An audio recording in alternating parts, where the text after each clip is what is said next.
I wipe my shoes with her kind. That's what President Donald J. Trump whispered off a record when asked about Congresswoman Jasmine Crockett. Not on stage, not under oath, just pure contempt behind closed doors. He thought she'd vanish like the rest, like the 27 girls flown to Epstein's Island between 1996 and 2012, like the 4 settlements buried under national security exemptions, like the 3 flight logs altered hours after the arrest. But Crockett didn't vanish. She requested the files. And when she saw the one name blacked out in permanent ink, she didn't flinch. She traced it. She matched it. She read it aloud. The name wasn't a mystery. It was a cover-up. And it belonged to the man still sitting in the Oval Office. The envelope arrived without a stamp. No return address. No seal. Just thick red paper and a single word scribbled in black ink. Unfinished. Jasmine Crockett didn't open it right away. She stared at it first, the way someone might stare at a ticking clock in a locked room, knowing what's inside could explode not just a life, but a nation's illusion. The paper smelled faintly of smoke and antiseptic, like it had been hidden, burned, and retrieved. Inside was a flash drive, unlabeled, cold to the touch, like something that had spent years underground. She didn't flinch. She plugged it in. The audio started with static, then voices. One tired, one amused. Male, American, intimate like old friends hiding in a room full of power. We got 11 locked. The 12th, she's being loud, real loud. Then bury the last 12 names, or I bury your career. The voice that issued the threat was unmistakable. Gravel, arrogance, breathy bravado. Jasmine had heard it in press conferences, State of the Union addresses, and televised tantrums. She froze. It was Donald J. Trump, and he wasn't just protecting Epstein's legacy, he was editing the list. The other voice, tired, reluctant, belonged to former Attorney General Jasmine Crockett. The date stamp? August 12, 2019, 4 days after Epstein's body was discovered. The recording continued, Barr's voice cracking under pressure, Trump's growing more relaxed with every command. We don't redact. That's not legal. Nothing about this is legal, Billy. That's the point. Jasmine listened to all 47 minutes. She didn't blink. Because around minute 38, Barr listed names. First names only, but enough. A Hollywood mogul, 2 royals, a tech billionaire, and then a pause. You want me to bury your own name? It's already buried, Bill. I just need it deeper. That was it. No metaphor, no deniability. Trump wasn't distancing himself from Epstein. He was managing the narrative, with the arrogance of a man who believed power would outlive truth. Jasmine leaned back in her chair. For 10 full seconds, she said nothing. Her fingers hovered over the pause key, but her mind was somewhere else, back to the oversight hearings, to the smirks, the dismissals, the angry black woman labels, the whispered jokes in back chambers. They thought she was noise, temporary, replaceable. But now she had something not even the system could ignore. Proof of conspiracy, of obstruction, of a president using the Justice Department as a personal eraser. She reached for the second item in the envelope, a printed document. A single sheet, a copy of the DETONATES internal memo filed under the code Severed 12X. It confirmed the executive sealing of 12 Epstein-related names, citing national interest and diplomatic protection. Jasmine scanned the list. 11 lines were legible. The 12th? Black box, no name, no initials, no identifying code. Just 3 words stamped in bold red uppercase. Redacted by request. Jasmine didn't need the name. She had the voice.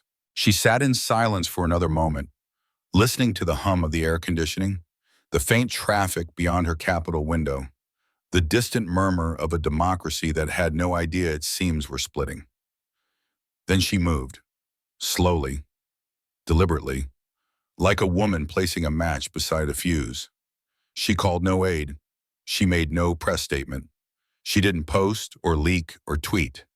She walked into her private archive, opened a secure case marked Witness Miss C, and pulled out 3 names she'd been tracking for months.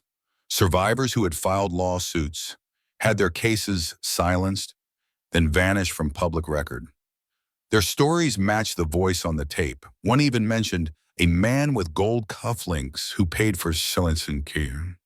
For years, no one could connect the dots. Now she had the map. By midnight, Jasmine was on a secure call with the House Oversight Subcommittee.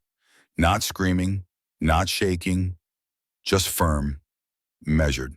The sound of a woman who had spent her life being underestimated and was now, finally, holding the detonator.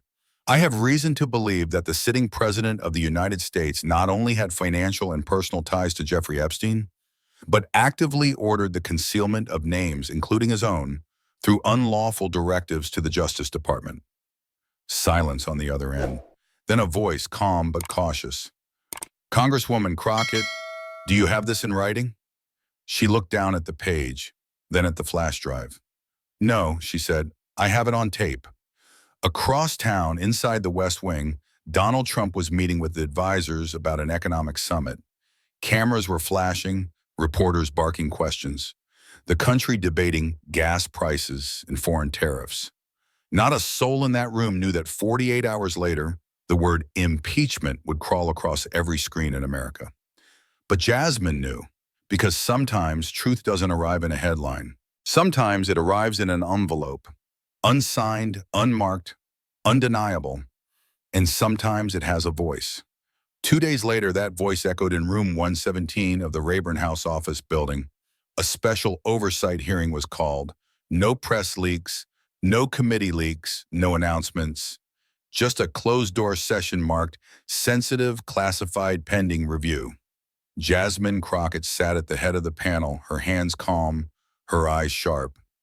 No makeup crew, no theatrics, just a single stack of documents, one flash drive in a padded evidence envelope, and a copy of the United States Constitution underlined in 3 places. Across from her sat Director Kent Rowley, current head of the FBI, appointed by Trump, loyal, controlled, outwardly measured. Behind him stood 5 agents, all stone-faced, all quiet. Jasmine began without ceremony. "Director Rowley, are you aware that in 2019, 12 names were redacted from the official Epstein investigative record under presidential directive?" Rowley didn't flinch. "I'm aware that at the time, certain names were withheld on grounds of national security and international relations. Were those 12 names chosen by the Bureau? They were processed through interagency coordination. Let me rephrase. Were they chosen by the FBI or were they chosen by the White House?" Silence. A blink. A quick glance at counsel. "Ma'am, I can't answer that in open session." "Then let's take this behind the curtain." Jasmine pressed a button. The room dimmed. Recording lights went off. A legal clerk tapped a digital screen. "Confidential session engaged. No more press. No more performance. Just truth or silence." Jasmine leaned forward. "Director Rowley, I have in my possession a Department of Justice memo, file Severed 12X, in a 47-minute audio recording implicating the President of the United States in the direct orchestration of those redactions." She didn't raise her voice. She didn't have to. The stillness in the room vibrated louder than any shout. "I'm going to ask again. Did the President order those names removed?" Raleigh exhaled through his nose, then spoke slowly. "The Bureau was given a list. It was made clear which entries were considered untouchable. The directive didn't come through us. It came above us. Of the Bureau? Above the law." At that moment, Jasmine tapped the folder in front of him, and the final name, the one that's redacted entirely without annotation.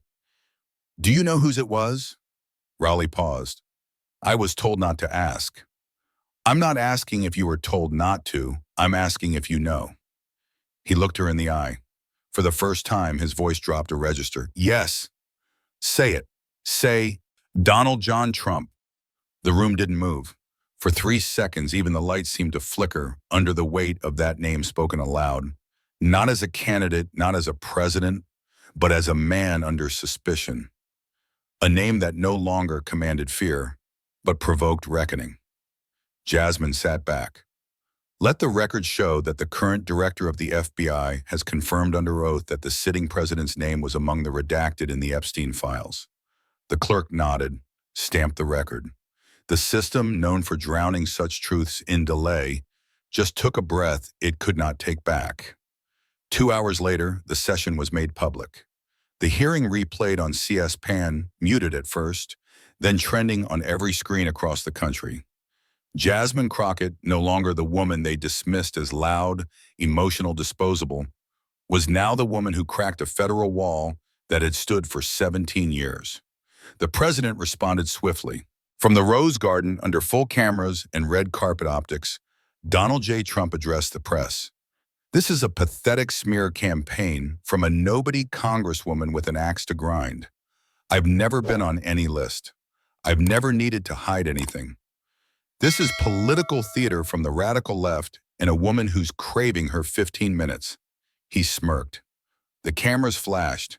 His staff applauded. But Jasmine, she didn't flinch.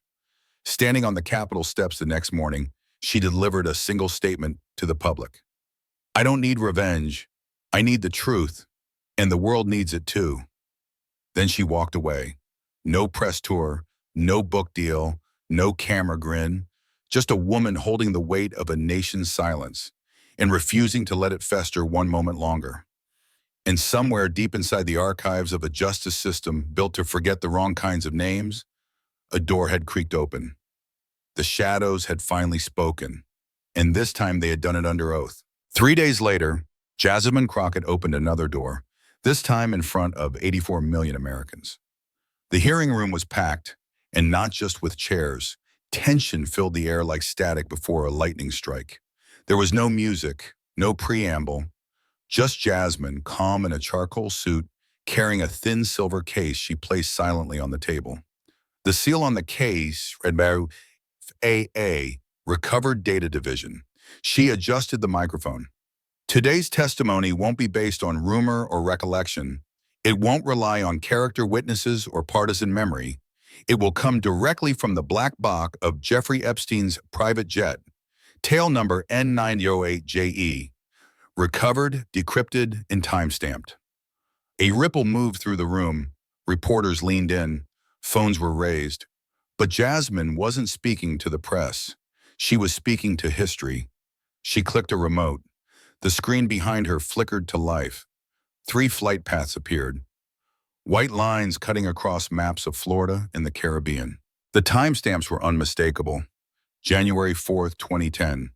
May 23rd, 2011. October 17th, 2012. Each flight departing from Teterboro, landing at Little St. James, Epstein's Island, and next to each flight, a single manifest entry. VIP 01, DJ Trump. Jasmine's voice was steady, almost quiet. These flights occurred after Donald Trump publicly declared he had severed all ties with Jeffrey Epstein, after Epstein was already a registered sex offender. After Trump had called him, quote, not someone I've spoken to in years. She turned to face the room. Not in rage, not in shock, but with the stillness of someone holding the blade of truth by its handle. We now know that was a lie. Another slide. Photographs. One taken from security footage at Teterboro Airport, showing Trump boarding the jet. Another, a satellite time-stamped image, capturing the jet descending over Little St. James with figures disembarking.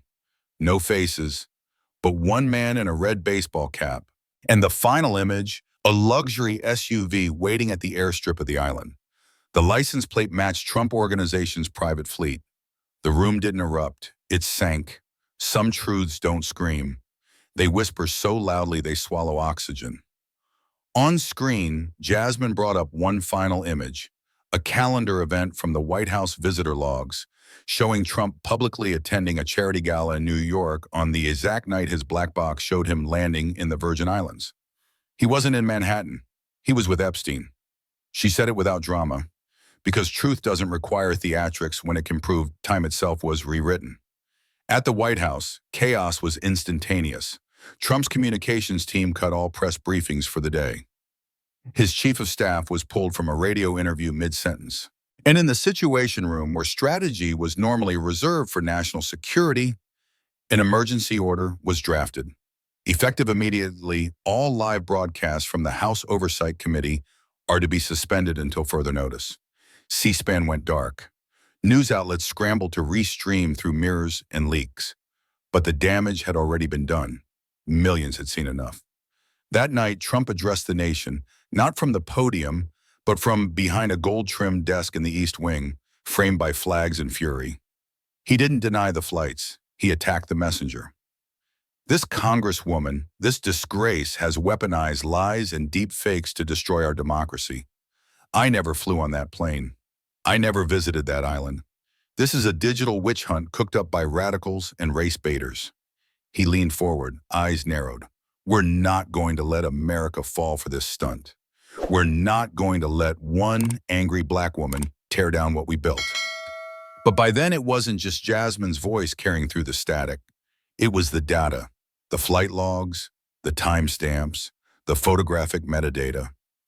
It was the realization in homes across the country that the man who claimed to drain swamps had spent years flying to the filthiest one on earth and pretending it never happened. Jasmine gave no rebuttal that night. She didn't tweet, didn't blink for the cameras. Instead, she returned to her office and placed the case containing the black box evidence in a climate-controlled vault. On the vault was a quote she had inscribed herself: "You can lie to the nation, but not to time." The next morning, congressional phones rang nonstop. Veterans, parents, prosecutors, former victims, people who had buried their silence for decades now whispering it back into the light. Because when you prove the President of the United States didn't just lie, but rewrote geography, fabricated alibis, and erased time, you don't just break a man, you break the spell he built. And somewhere on a warm island that was never supposed to be remembered, a ghost in a red cap stood exposed, 3 times over. But even ghosts need funding. 3 days after the flight logs surfaced, Jasmine Crockett arrived at the Capitol holding a folder embossed with gold lettering. Hope Sanctum, Annual Humanitarian Report. The seal bore the emblem of the White House, its pages filled with smiling children, staged photographs of disaster relief, and glowing testimonials from partner nations. It looked legitimate, credible, even noble. It wasn't. Behind the smiles and the slogans, Jasmine had uncovered what the Treasury Department had missed, or ignored. Hope Sanctum wasn't a charity. It was a funnel, a $93 million laundering machine masked as a scholarship program for underserved international girls of promise. It promised hope. It delivered bodies. She had the records to prove it. Wire transfers labeled as educational grants traced from Hope Sanctum's Cayman subsidiary to travel agencies in the U.S. Virgin Islands. 27 girls, ages 13 to 17, flown out under the pretense of cultural exchange. None ever enrolled in school. 3 of them had vanished. 1 had committed suicide 2 years later in Atlanta. But all had one thing in common: no parents listed, no embassy follow-ups. And now their travel papers had been sealed under federal orders marked EOA-15, Executive Oversight, National Risk. That executive? Donald J. Trump. The chamber was full that morning, not just of lawmakers, but of something colder.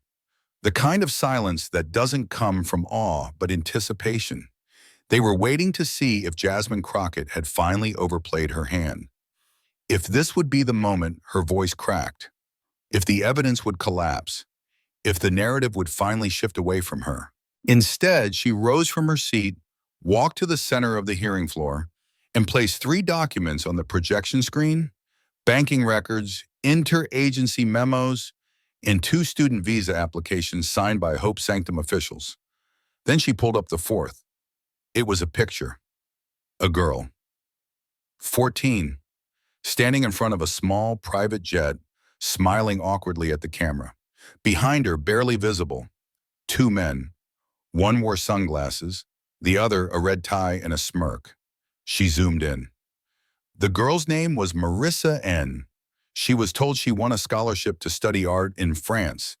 Instead, she was flown to St. Thomas. No school, no guardians, just 3 weeks on an estate later connected to Epstein's property manager. Her body was found in Florida 8 months later, unclaimed. She turned to the speaker's dais, but then slowly shifted her gaze to the center row. Trump was there, seated, arms folded, jaw stiff, cameras trained on him. He didn't blink. Jasmine pointed, calmly, not theatrically.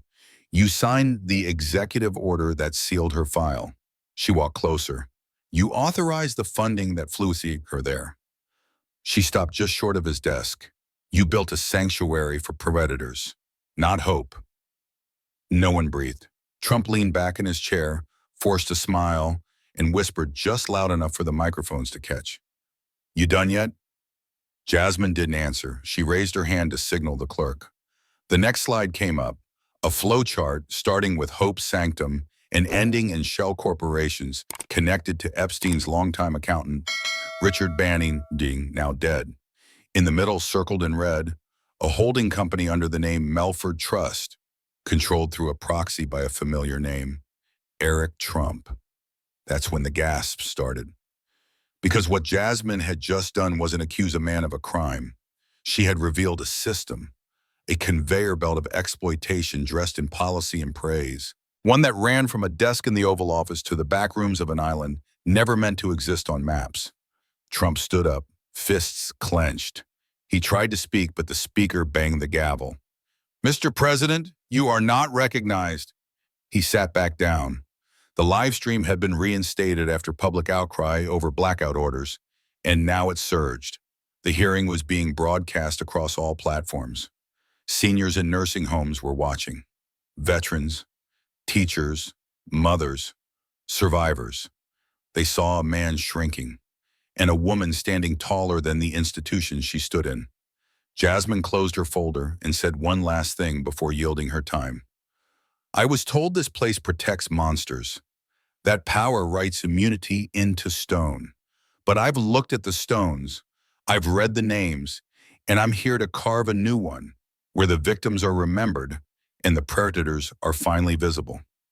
The chamber stayed silent for 10 full seconds, not in resistance, but in reckoning. Outside, protesters began to gather, not with signs of partisanship, but with photographs, candles, names written in ink, girls no one had spoken for, until now. And somewhere inside a vault marked Humanitarian Archives, the files of Hope's sanctum began to tremble, not from movement, but from light. Because once you expose the place, evil was allowed to hide behind a mission statement. You don't just unmask a president, you unwrite his legacy. But even legacies have witnesses, and sometimes they sleep in the same bed. The envelope came quietly, slipped beneath the door of Jasmine Crockett's private office just before sunrise. No stamp, no courier, no signature, only a wax seal with a faint gold M. At first glance, it looked like a joke, a fan letter, maybe a threat. But the weight of it, the parchment, the way the handwriting curled with restraint, suggested something else. Inside was a single sheet of paper, creased once down the middle and written in Slovenian. There was also a translation, professionally notarized, signed by a name Jasmine didn't recognize, but would soon learn was a senior legal advisor for the European Court of Human Rights.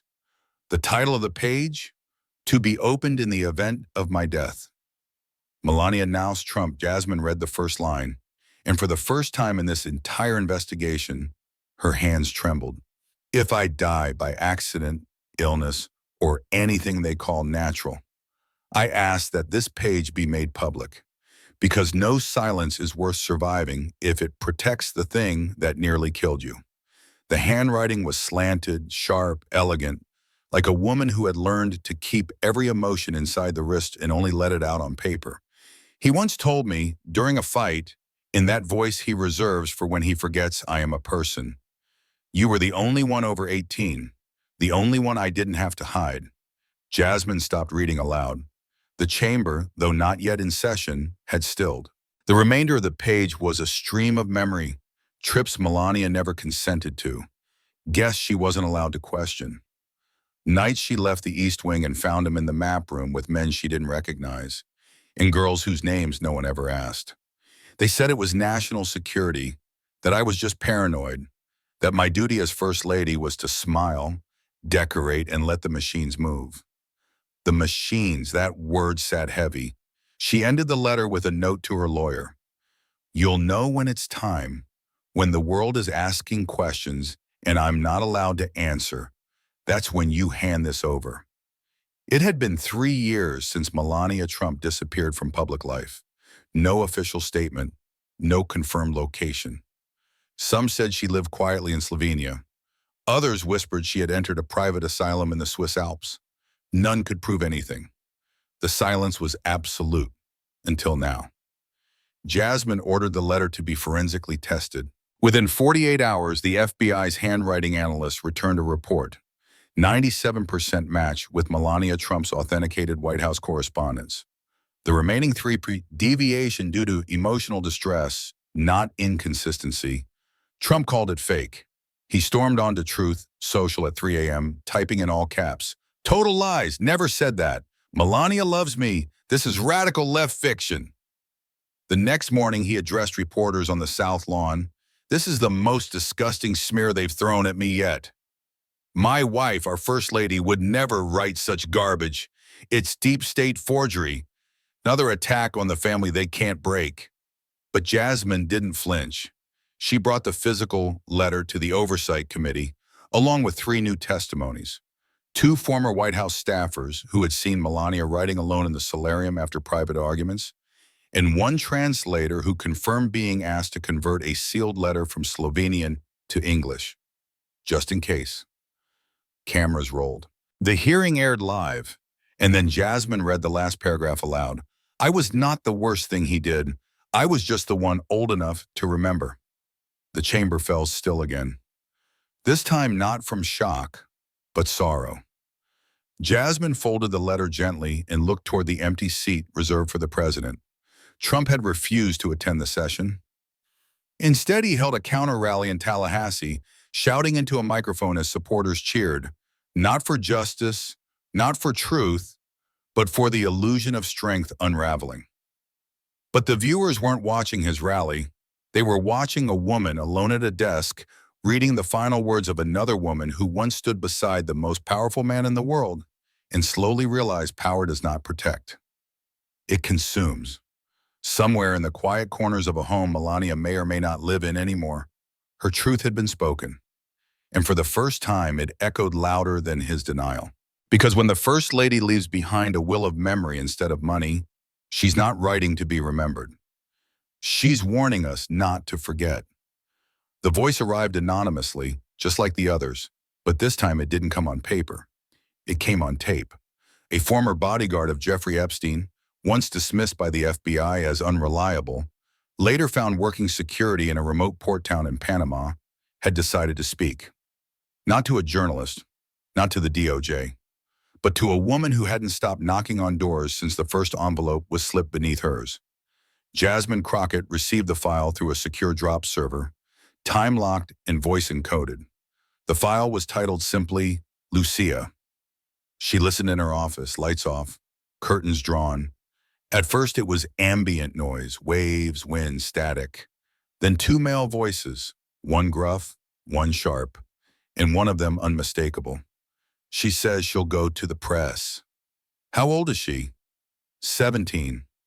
Then it's already too late. Make her disappear like we did with Maria. Jasmine hit pause. Her heart wasn't racing, it was sinking. Because she knew that name. Maria Santos, age 16, found dead, unexplained cause. 2002. Her case file was buried under cold case medical inconclusive. She had been one of Jasmine's first red string names, one of the girls with a story that ended before it began. But now she wasn't just a name on a wall. She was a reference, a blueprint, a precedent for erasure. And the voice giving that order, with casual cruelty and presidential calm, was Donald J. Trump. Jasmine brought the file to a forensic audio lab. 4 independent analysts confirmed the recording had not been edited, manipulated, or spliced. The voice print analysis? 98.6% matched to verified presidential recordings during the 2016 campaign. Congress was notified. A hearing was called. But this time, it wasn't behind closed doors. This time, they let America listen. The chamber was silent as Jasmine stepped to the podium. No charts, no documents, just a flash drive and a name. Maria Santos. She waited a beat, let the name settle, stretch, and sting. Age 16, no criminal record, no parents on record. One emergency call to police, never followed up. One hospital visit, record lost. One autopsy, classified. And now one mention from a president of the United States. She turned to the clerk. Please play the tape. And then how it began.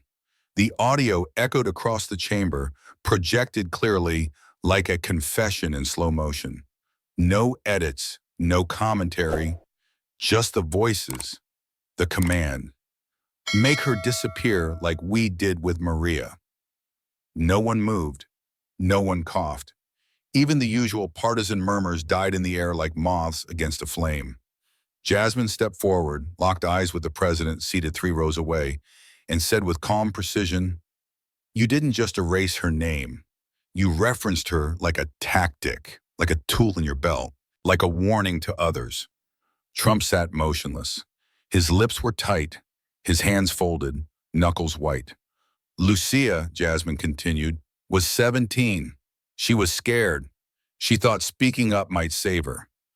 Instead, her name joined a growing list of girls who vanished when their words got too close to power. She turned back to the committee. What you just heard wasn't a slip. It was a pattern. She didn't have to say more, because the power of this tape didn't rest in its shock. It rested in its routine.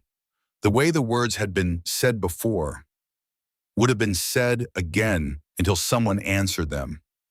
After the session, Trump issued a statement through his press secretary. The recording is doctored. The voice is manipulated. The president has no recollection of any individual named Maria Santos, nor has he ever made such a comment. But the damage wasn't theoretical anymore. It was audible. By midnight, the name Maria Santos had trended across every major platform, not as a victim, as a witness, a girl who had no diary, no will, no headline, but now had something stronger. A moment of truth no one could talk over. Jasmine left the chamber quietly, her phone vibrating with calls she didn't answer. Survivors, former aides, journalists, staffers from old administrations. They weren't asking questions.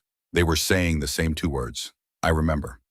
And somewhere in a quiet part of Florida where Maria Santos had once called 911, someone lit a candle on a patch of grass that never had a grave. Because when a voice survives a command to be erased, it doesn't just haunt, it testifies. But not all ghosts die alone. Some are married, some are sealed behind laws. 3 weeks after the taped confession shook the House chamber, Jasmine Crockett walked into the National Archives with a single question. What else did he legalize to protect himself? She had reason to ask. While combing through the executive orders signed during Trump's first 6 months in office, Jasmine had found a peculiar entry, Executive Order 99814, International Matrimonial Immunity Accord. On paper, it was dull, technical, a bureaucratic nothing. Its summary read, to ensure the security and confidentiality of international matrimonial unions vital to national interests. No press release had ever mentioned it. No congressional hearing had reviewed it. And yet, it had the president's signature and the clearance level of a nuclear weapons protocol. So she filed a subpoena, then a second, then a threat of public contempt. It took 11 days. And what arrived wasn't a statute, it was a cover story, until Jasmine cracked it open. Buried in the annex was a set of sealed case files, court-certified, redacted, and stamped with the words, authorized by order of executive privilege. Jasmine pushed for judicial override. And when the final name emerged, she didn't speak for a full minute because the name wasn't just a victim, it was a bride, Daniela Hruskova, Slovakian citizen, age 17, entered the United States on a diplomatic visa in April 1997, assigned as cultural attaché to the Trump Organization for an undisclosed European outreach initiative. Within 2 weeks, she was granted conditional residency via marriage to Donald J. Trump. The ceremony was held on private property in upstate New York, witnessed only by two unnamed officials and notarized under a now-defunct seal. No photo, no public record. And thanks to Executive Order 99814, no legal challenge. The marriage was dissolved quietly in 2000, just 2 weeks before Trump's engagement to Melania was announced. On the House floor, Jasmine stepped to the microphone holding nothing but the marriage license, a certified English translation of the Slovak application, and a video clip. This is not tabloid. This is not gossip. This is legal history. She turned to the chamber screen. A video played. In it, a 17-year-old Daniela Hruskova, interviewed in 2011, spoke to a Slovakian journalist in a clip that never aired. Her eyes were downcast, her voice small. I was told it was for protection, that if I married him, I could help my family, that it was temporary, but I was not allowed to speak to anyone after. He said I would be deported if I talked. Jasmine let the clip end in silence. Then she addressed the chamber. The executive order in question gave immunity to marriages deemed sensitive to national interest. But this wasn't national interest. It was personal insurance. This order was not designed to protect democracy. It was designed to protect one man's past. Across the room, Trump stood. He didn't wait for the speaker to yield. He walked to the edge of the dais and barked into the live mic. That's national security. The gavel pounded. Mr. President, you are out of order. But Jasmine was already responding. Calm, precise, unshaken. No, that's statutory rape behind a flag. The chamber erupted, not in chaos, but clarity. Because when the laws begin to speak the language of abusers, it takes someone unafraid to translate them back into truth.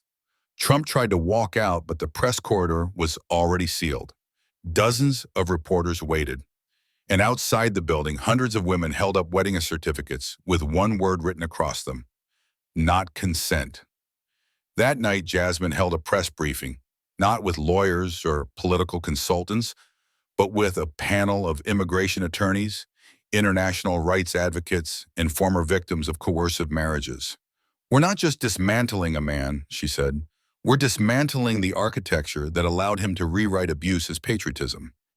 Across the country, millions watched as the idea of protection was torn down and shown for what it was: a cage dressed as a contract. And somewhere in a villa outside Bratislava, a woman who had once been called a cultural liaison poured herself a glass of wine and watched. Silent, tearful, and finally, unhidden. Because when a marriage is built on silence, the truth doesn't just annul it, it annuls the system that let it happen. Some systems wear medals, some wear stars, some carry secrets, not in files but in memory. Because orders don't leave fingerprints, they leave silence. His name was General Alden Ray Tulliver, retired four-star general, former director of Joint Military Intelligence. For 2 decades, he had been a ghost in polished boots, serving 6 presidents, coordinating operations on 5 continents, and briefing the very men who signed wars into law. He was neither hero nor traitor. He was function. Until the day he walked into Congress and asked to testify under oath. He didn't come with a lawyer, didn't come with a prepared statement, just a manila folder, a silver star on his lapel, in a single sentence. I served my country, and then I served a man I shouldn't have. The hearing was held under special session, live streamed, with no editing, no delays, and no commercial breaks. Jasmine Crockett sat at the committee bench, her face unreadable, her voice soft as she said, "General Tulliver, the floor is yours." He opened the folder. Inside, 3 shredded incident reports, a declassified tasking order from the Defense Clandestine Service, and a photograph, blurry, time-stamped, infrared, showing a young girl being wheeled out of a private jet hangar on a gurney. This was in 2004. The girl was 15. She was brought in unconscious to Bethesda Medical. Her chart was flagged. Within 2 hours, it disappeared from the hospital system. Not redacted, deleted. Scrubbed by a 5-man unit we dispatched at direct request from the National Security Advisor. The order code used? Echo Frost 17. I signed it. He paused. No one moved. He continued. In 2009, a similar operation was executed, this time to remove 6 months of surveillance footage from a Florida compound linked to Jeffrey Epstein. The footage didn't go missing. We destroyed it, on U.S. soil, under the pretense of foreign surveillance protection. The name on the operation docket was flagged as a red-level civilian asset. The name was Donald J. Trump. A rustle swept through the chamber. General, are you saying that the President of the United States, before and during his presidency, was designated as a protected asset within your military intelligence logs? I'm not saying it, Tulliver replied. I'm admitting it. He slid the final paper forward. Jasmine read it silently before raising her voice to the room. It says, Asset 97 DJT, protected under SHIELD directive. That directive, Tulliver said, was never meant for civilian use. It was meant to protect informants in war zones, but it was activated domestically 5 times between 2004 and 2018. All 5 times, it led to the erasure of records connected to Trump. He looked up, eyes heavy, voice steady. We didn't serve a president. We erased for a predator. The room didn't break into chaos. It broke into something worse, quiet realization. Because this wasn't about lies told behind podiums. This was about institutions repurposed as body armor for a man too dangerous to be exposed and too powerful to be questioned. Jasmine leaned forward. General, do you have any knowledge of how many individuals, survivors, witnesses, or personnel were directly silenced under these orders? He exhaled, voice lower now. At least 9, possibly more. I wasn't told names, just coordinates. We were trained not to ask. Jasmine looked down at the files before her, her hand resting lightly on the photo of the girl on the gurney. But you remember them. I remember the silences they left behind. That night, the image of General Tulliver went viral. Not because of his uniform, but because of what it cost him to wear it. The Pentagon released a 1-sentence denial.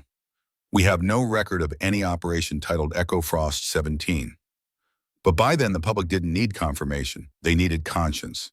And they had just seen it, beneath 4 stars, behind years of secrecy, standing under oath, and saying what every other official had tried to redact.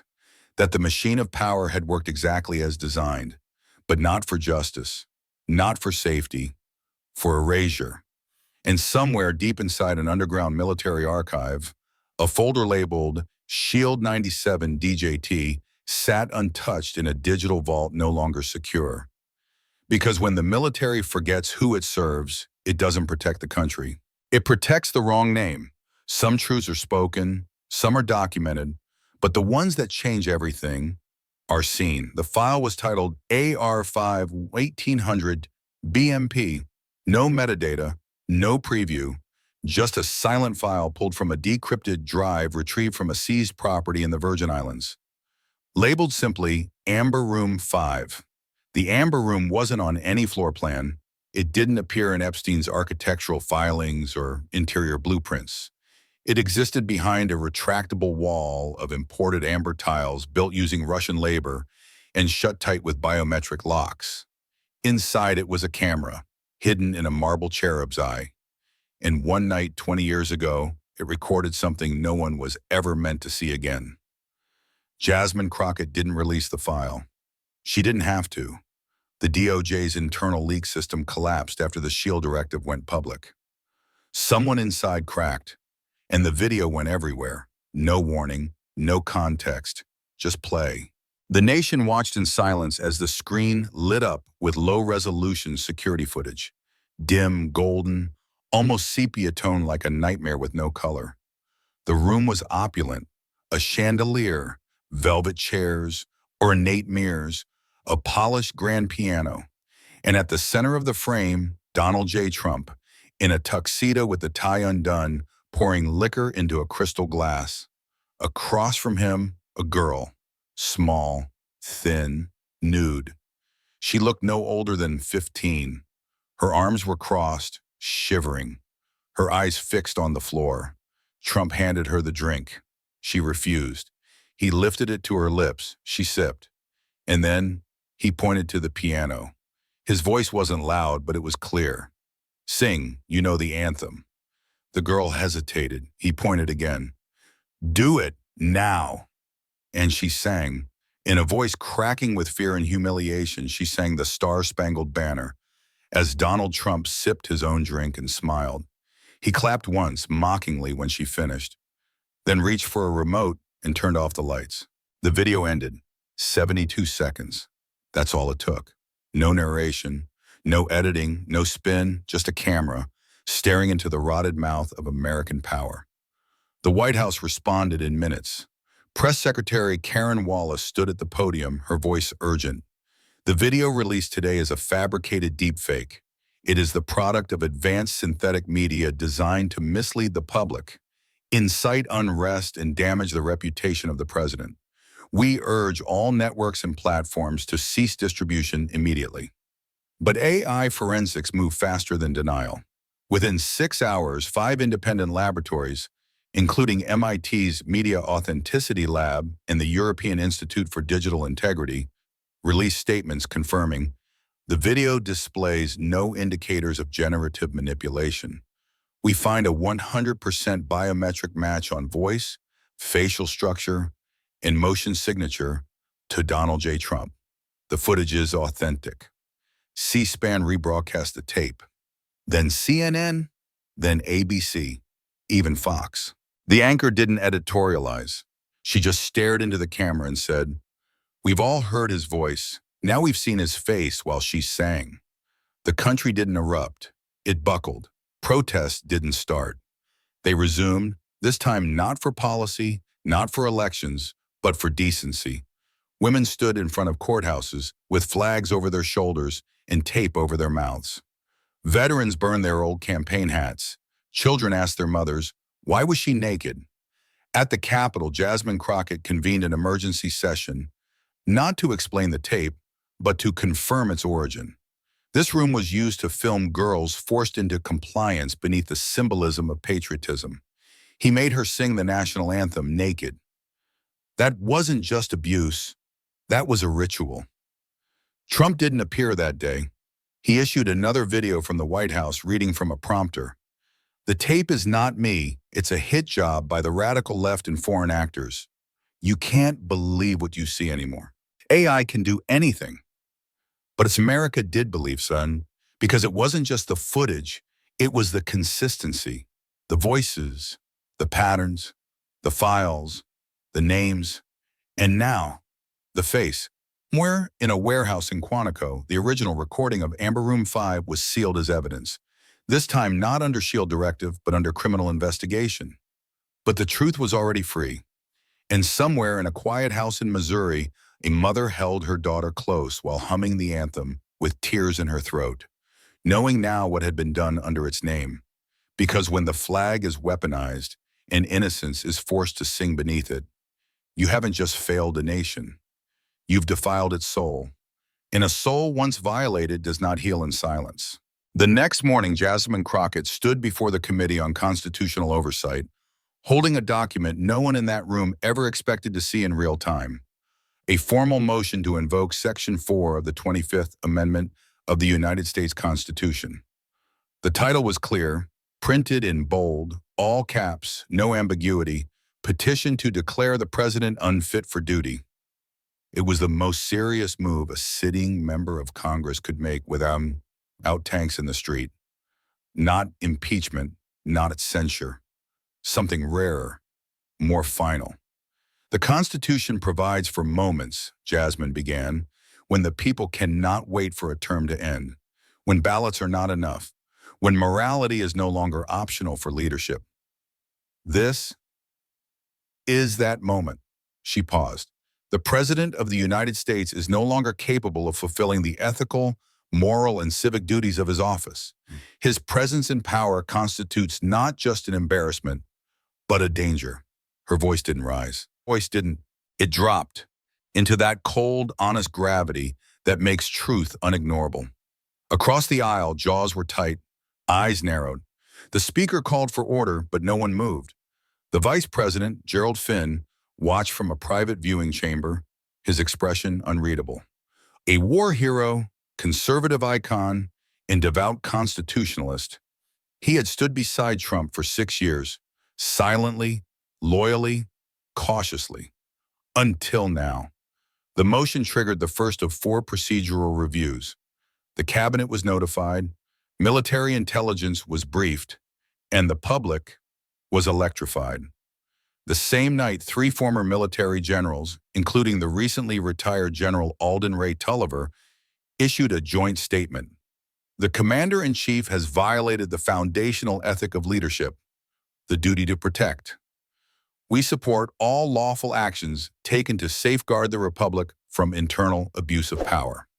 The next morning, 2 Supreme Court justices, one conservative, one moderate, broke their silence. Without naming Trump, they released a joint op-ed in the Washington Post. The framers of the Constitution never foresaw this kind of moral erosion in the executive, but they gave us tools. The 25th is not treason. It is the last act of guardianship. And then came the moment no one expected. Elias Brogan, former CIA director under Trump, once dubbed the loyal shadow, stepped into the media light and shattered everything. I was asked to bury files, to redirect intelligence. I refused, and I resigned quietly. I regret that silence now. The evidence is real. The tape is real. The law has been broken. The man occupying the Oval Office is not just compromised. He is the compromise. The tide turned. Cable networks interrupted programming.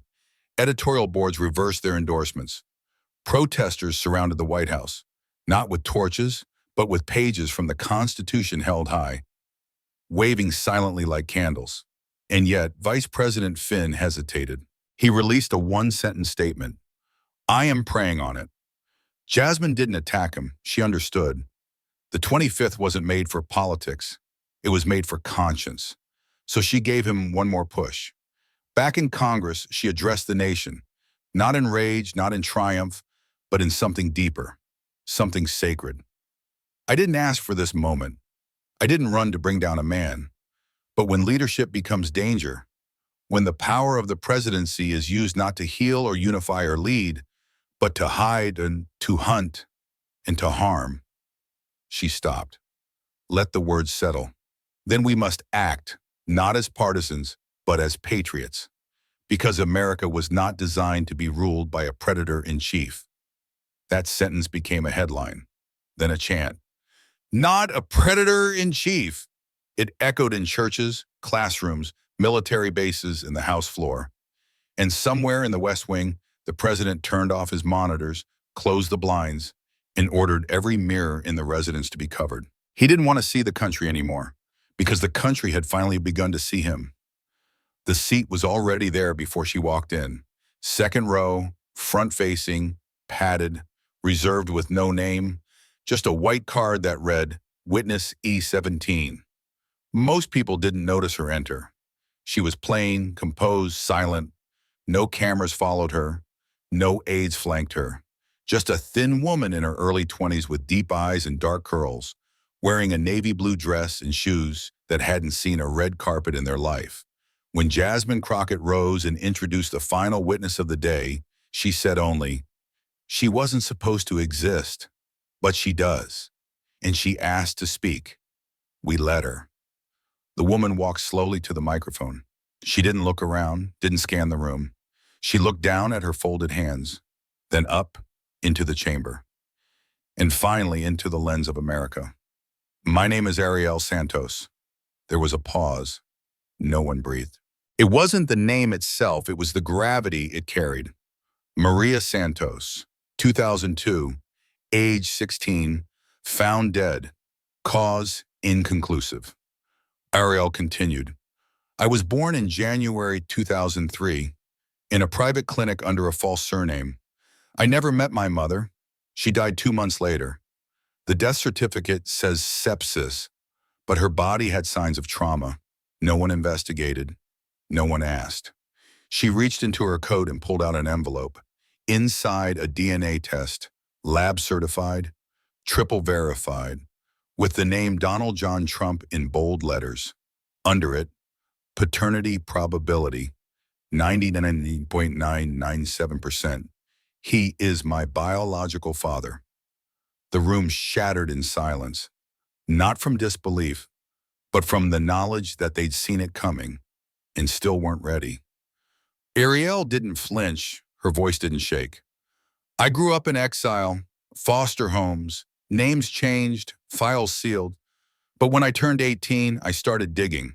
I found a clinic receipt signed by a lawyer working for the Trump Organization. I found a transfer of $425,000 to a hospital trust.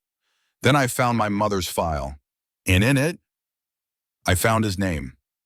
Her eyes turned, not to Jasmine, not to the committee, but to the president himself. Trump sat in the chamber that day, alone, arms folded, chin tight, eyes dead ahead like a man watching the edge of a noose. I'm not here for money, Ariel said. I'm not here for headlines. I'm here because America paid to keep my mother quiet, because the country I was born into spent 20 years pretending I didn't exist, because it was easier to erase us than face the reason we were created. She unfolded a final page. This is a sworn affidavit from a nurse present at my birth. She wrote, the mother cried the entire time. She didn't speak English. When we told her the baby was healthy, she said, don't let him see her. Don't let him know she's real. Ariel looked directly into the lens again, not with rage, with something quieter, the kind of grief that hardens into courage. My mother screamed, he laughed, and America paid to silence her. Jasmine didn't interrupt. No one did. But Trump did. He stood, without warning, his chair scraping sharply against the floor. He pulled his earpiece out and shook his head. This is a circus, he muttered, too loud for microphones to miss. Then he walked out, not escorted, not stopped. Just one man, fleeing the truth in daylight. But America stayed. The live stream surged to 4 million views within 2 hours. Hashtags exploded. She exists. Or Santos truth. Daughter undenied. Riel was escorted out not by guards, but by survivors. Women who had testified. Staffers who had wept quietly in corners. Officers who had daughters of their own. Later that night, Jasmine stood alone in front of the Capitol steps, not giving a speech, not holding a press conference, just watching as strangers left candles, Polaroids, and torn out pages of their own family secrets at the foot of democracy. Because Ariel Santos didn't just testify for herself. She cracked the seal on the forgotten. She pulled the chair up to history's table and said, I was never supposed to sit here, but now I do. And somewhere in the West Wing, behind mirrors he could no longer look into, the man who built his empire on silence finally met the one voice he couldn't pay to disappear. The House chamber was full, not with noise, not with fire, but with history breathing down the back of every elected official seated at their desk.